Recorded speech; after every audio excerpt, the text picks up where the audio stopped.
जो इंग्लिश का हमारा टॉपिक है वो errors in the use of pronouns. यानी पहले हमने जो एरर्स की वो नाउन से रिलेटेड थी, नाउन्स और सब वर्ब के एग्रीमेंट से रिलेटेड। अब जो प्रोनाउंस के इस्तेमाल में गलतियां होती हैं आम रोजमर्रा में, उन पर बात करेंगे कि प्रोनाउन जो है वो नाउन की जगह इस्तेमाल होने वाला वर्ड है। जैसे अरबी में भी इसमें ज़माइर हैं, तो इंग्लिश में प्रोनाउन है और उर्दू में इसमें ज़मीर है। तो नाउन की तकरार से बचने के लिए अमूमन जो है वो प्रोनाउन का इस्तेमाल किया जाता है। और I, we, he, she, they, that, this, these, those, each, every वगैरह जो है ये प्रोनाउंस हैं। अब प्रोनाउंस की हमने काइंड्स भी पढ़ी, तो यहाँ दोबारा से रिवाइज हो जाती हैं, रिवाइज कर लेते हैं। क्लासेस ऑफ प्रोनाउंस क्या हैं जी? पर्सनल प्रोनाउंस होते हैं। पर्सनल प्रोनाउन यानी इसमें ज़मीर शख्सी, और इसमें I, we, you, he, she, they, his, her et cetera. और फिर उसके बाद रिफ्लेक्सिव प्रोनाउन है जिसमें मलकियत जिसमें जाहिर की जाती है, my self, your self, him self. और उसके बाद डेमोस्ट्रेटिव प्रोनाउंस हैं, यानी इशारा करने के लिए जो प्रोनाउन इस्तेमाल किए जाते हैं, जैसे this, that, these, those, one, non और सच एटसेट्रा। और इसी तरह इंडेफिनिट प्रोनाउन है, तो इसमें सम, मैनी, एनी, यानी कुछ मुतय्यन नहीं होता, मुअय्यन फिक्स नहीं होता। Some, many, any, all, other, one.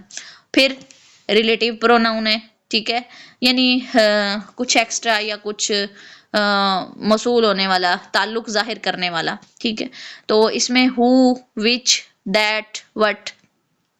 उसके बाद इंटेरोगेटिव प्रोनाउंस हैं, यानी सवालिया अल्फाज जो होते हैं, हु, विच एंड व्हाट।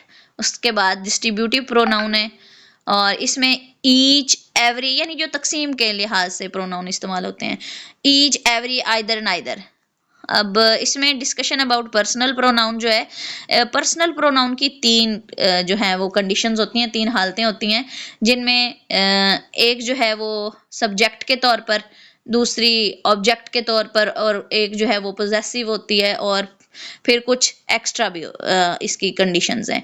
इन्हीं पर हम आगे मजीद डिस्कस करते हैं कि सबसे पहले जो सब्जेक्टिव या फाइली हालत होती है प्रोनाउन की, पर्सनल प्रोनाउन की, यानी जिसमें प्रोनाउन जो है वो बतौर सब्जेक्ट यानी काम करने वाले के तौर पर इस्तेमाल होता है। एग्जाम्पल देखें, ही प्लेज क्रिकेट, वो क्रिकेट खेलता है। अब यहाँ पर जो ही है वो प्रोनाउन है, यानी वो क्रिकेट खेलता है, तो वो जो है वो प्रोनाउन है और ये सब्जेक्ट के तौर पर इस्तेमाल हुआ है यहाँ पर, ठीक है, यानी काम करने वाले के तौर पर इस्तेमाल हुआ है। दूसरा सेंटेंस है आई टुक टी, तो इसमें जो आई लफ्ज है ये इसमें ज़मीर है यानी प्रोनाउन है, और ये सब्जेक्ट के तौर पर इस्तेमाल हुआ है। तो इनको जो है वो इस मफूली हालत भी होती है प्रोनाउन की, और वो हालत जो मफूली हालत होती है वो उस वक्त होती है जब उस पर कोई काम हो रहा होता है। जैसे सब्जेक्ट होता है ना, फाइल, काम करने वाला, इसी तरह मफूल यानी जिस पर काम हो रहा हो। मिसाल है कि असलम पनिश्ड मी, कि असलम ने मुझे सजा दी, तो अब यहाँ पर असलम जो है वो तो सब्जेक्ट है, फाइल है, काम करने वाला है। तो मफूल इसमें ऑब्जेक्ट क्या है? मी, ठीक है। तो आई की ये मफूली हालत है, मी, आई, माई, मी होता है, मी मफूली हालत यानी ऑब्जेक्ट के तौर पर इस्तेमाल हुआ। फिर पोजेसिव केस यानी इजाफी हालत में, तो वो किसी शख्स, चीज़ या जगह की मलकियत या ताल्लुक को जाहिर करने के लिए इस्तेमाल होते हैं। जैसे योर बुक, आपकी किताब, माई पेन, हिज हाउस, ठीक है, ये इसकी जो है पोजेसिव कंडीशंस हैं। अब आगे एक टेबल दिया गया है, उसको आप देखें। टेबल के अंदर आई जो है वो फर्स्ट पर्सन, अच्छा 3 कॉलम है। पहले में सब्जेक्टिव कंडीशन है यानी फाइली हालत, दूसरे में पोजेसिव केस यानी इजाफी हालत, और तीसरे में ऑब्जेक्टिव जो है वो उसकी कंडीशन बताएगी मफूली हालत। तो आई जो है वो फर्स्ट पर्सन है, फिर इसकी जो इजाफी पोजेसिव केस में माय यानी मलकियत के लिए माय आता है, और ऑब्जेक्ट में मी, आई, माय, मी। आप इसको इस तरह से याद कर सकते हैं आसानी के लिए, I, my, me, we, our, us, you, your, yours, you, और उसके बाद चौथे नंबर पर ही, हिज, हिम, और फिर शी, हर, हर्स, हर, और इट, इट्स, इट, उसके बाद दे, देयर, देयर्स और देम। अच्छा, इसके बाद मिसाल देखें कि अच्छा, माय की भी पॉजेसिव हालत, माय की भी पॉजेसिव जो है वो प्रोनाउन होता है। माय से माइन, और आवर से आवर्स, योर से योर्स, और हर से हर्स। ये साथ ऊपर वैसे दी हुई भी थी। और फिर देयर, देयर्स। बस माय का नहीं था ऊपर दिया हुआ, माय माइन भी होता है, और बाकी सारी साथ टेबल के अंदर दी हुई है। एग्जाम्पल देखें, दिस इज माई टेबल। तो इसको दिस इज माई टेबल ये मलकियत के लिए, लेकिन इसको पोजेसिव में किस तरह से लिखेंगे? Possessive pronoun this table is mine. ठीक है।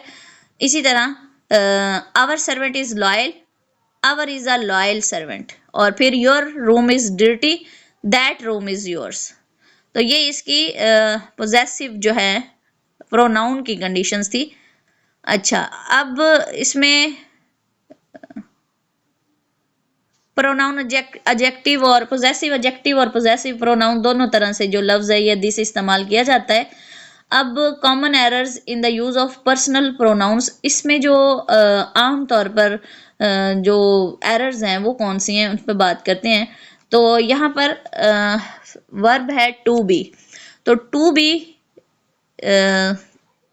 जो है उसके अलावा ये कहते हैं कि जितने भी हर फेल के बाद इसमें ज़मीर की जो भी मफूली हालत होगी, I, we, you, he, she, they, me, us, you, him, her, them, तो वो फाइली हालत में इस्तेमाल होंगे। किस तरह से? यानी सब्जेक्ट वाली जो कंडीशन है उसी में इस्तेमाल होंगे। It is them, it is them गलत है, इट इज़ दे आएगा। ठीक है, इट इज़ देम जो है यहाँ पर रॉन्ग है, तो यहाँ पर इसकी फाइली हालत आएगी इट इज़ दे। और उसके बाद है it is them who are ill. तो यहां पर भी देम की बजाय दे आ जाएगा, फाइली हालत वाला जो है वो इसमें जमीर it is they who are ill. और इसके बाद वो कहते हैं कि देन और एज, ये दोनों कंपटीशन के लिए, मुकाबला जाहिर करने के लिए इस्तेमाल होते हैं। और अगर सेंटेंस के अंदर देन या एज आ जाए तो फिर एक दो को कहते हैं कि ऐसी कंडीशंस हैं उनको छोड़कर हमेशा जो प्रोनाउन है उसकी भी फाइली हालत इस्तेमाल होती है, यानी सब्जेक्टिव हालत, सब्जेक्टिव कंडीशन। तो जैसे I am taller than him, तो देन हिम की बजाय यहाँ पर देन ही आएगा। I am taller than he subjective हालत आएगी प्रोनाउन की। उसके बाद I am as happy as him, तो यहाँ पर भी एज हिम की बजाय एज ही आ जाएगा। उसके बाद लेट और बिटवीन के बाद जो भी प्रोनाउन आएंगे तो उनके बाद जो इसमें ज़मीर है वो ऑब्जेक्टिव कंडीशन में इस्तेमाल किया जाएगा। यानी वो ऑब्जेक्टिव वाला, यानी कि योर्स, हिम, हर, ये जो हमने टेबल में पढ़ा, me, us, you, him, her, it, them, ये इसकी ऑब्जेक्टिव कंडीशन है। फिर बिटवीन और लेट के बाद ये वाली कंडीशन इस्तेमाल की जाएगी। जैसे कि मिसाल है let you and I go there, let you and I go there, तो यहां पर let you and me go there आएगा क्योंकि ऑब्जेक्टिव कंडीशन आनी है प्रोनाउन की। उसके बाद between you and I he is religious person, तो यहां पर between you and me he is a religious person. उसके बाद अगर देन के बाद बोथ या आल का वर्ड आ जाए, अगर देन सेंटेंस में देन आ रहा है और उसके बाद बोथ या आल का वर्ड आ जाए तो फिर भी प्रोनाउन की ऑब्जेक्टिव वाली कंडीशन इस्तेमाल होगी। किस तरह से? He is taller than both of we, तो यहां पर बोथ ऑफ वी की बजाय बोथ ऑफ अस आएगा। ठीक है।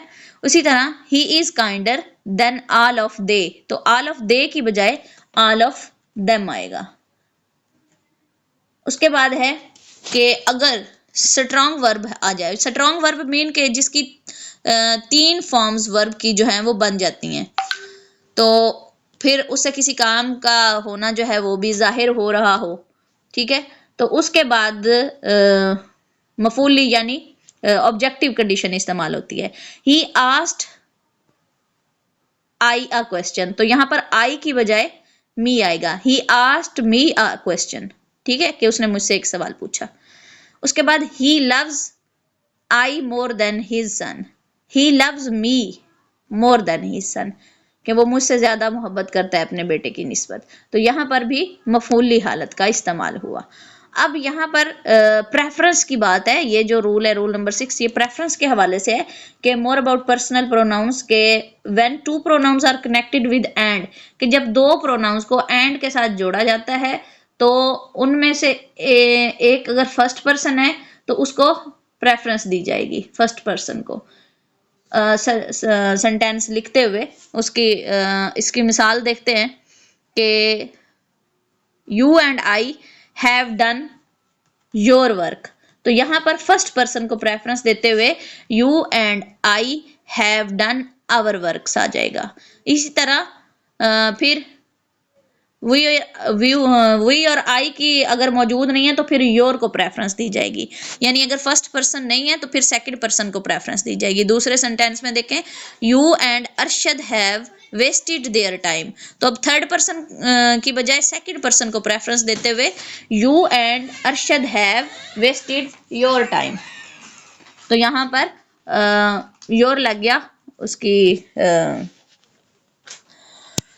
प्रेफरेंस देते हुए, यानी कि सेकंड पर्सन को। नेक्स्ट है कि अपोस्ट्रोफी का जो इस्तेमाल होता है इट्स में और योर्स में, वो नहीं लगाया जाता। योर्स सिंसियरली की बजाय योर्स बगैर अपोस्ट्रोफी के जो है वो इस्तेमाल किया जाएगा, योर्स सिंसियरली।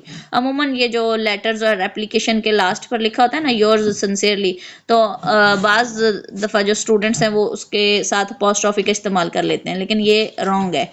यहाँ पर अपोस्ट्रोफी नहीं होगा बल्कि योर्स सिंसियरली बगैर कॉमे के आएगा, ठीक है।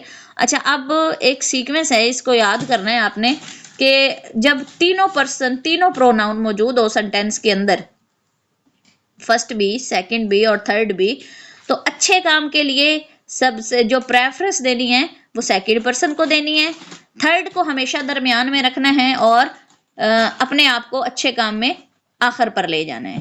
बुरे काम में अपने आप को सबसे पहले पर रखना है, यानी फर्स्ट पर्सन को, थर्ड को दरमियान में ही रहने देना है और सेकंड को लास्ट पर ले जाना है। मिसाल के तौर पर आप 3 फ्रेंड्स हैं और 3 में से अगर जब आपने अपना नाम लेना है, किसी अच्छे काम की बात करने लगे तो अपना नाम लास्ट पर ले और जो आपके सामने मौजूद पर्सन है उसका नाम पहले ले, जो थर्ड पर्सन है उसको दरमियान में रखें और अपना नाम जो है वो एंड पर ले जाएं। और अगर कोई बुरा काम है तो अपना नाम पहले ले आए, थर्ड को दरमियान में रखें और सेकंड को एंड पर ले जाएं। और इसको याद रखने के लिए एक फॉर्मूला है कि अच्छे काम के लिए 2 3 1 यानी 231 और बुरे काम के लिए 132। आप इस तरह से भी इसको याद रख सकते हैं, ठीक है। तो इसको मिसालों से मजीद समझ लेते हैं कि अमूमन जब अंग्रेज अपनी किसी गलती का या बुराई का एतराफ़ करते हैं तो वो अपने आप को पहले रखते हैं और ही को हमेशा दरमियान में रखते हैं, ठीक है, और यू को लास्ट पर ले जाते हैं। अब देखें कि I you and he went to say prayers, के नमाज के लिए I you and he went to say prayers, तो you he and I went to say prayers, क्योंकि अच्छा काम है तो यू पहले आ गया, ही दरमियान में ही रहा और आई जो है वो लास्ट पर चला गया। इसी तरह you he and I stole a book, तो यहाँ किताब चोरी की बात है, तो यहाँ पर I he and you stole a book, तो बुरा काम है तो अपना फर्स्ट पर्सन को जो है वो स्टार्ट पर ले आए। तो ये अंग्रेज़ों का एक फार्मूला है अच्छे और बुरे काम के हवाले से। अगर 3 लोगों को एक साथ बयान करना हो तो इसको आपने ज़हन नशीन कर लेना है। तो इसके साथ ये जो हमारी कॉमन एरर्स थी प्रोनाउंस में, ये टॉपिक कंप्लीट हुआ, एक टॉपिक पर्सनल प्रोनाउंस के हवाले से।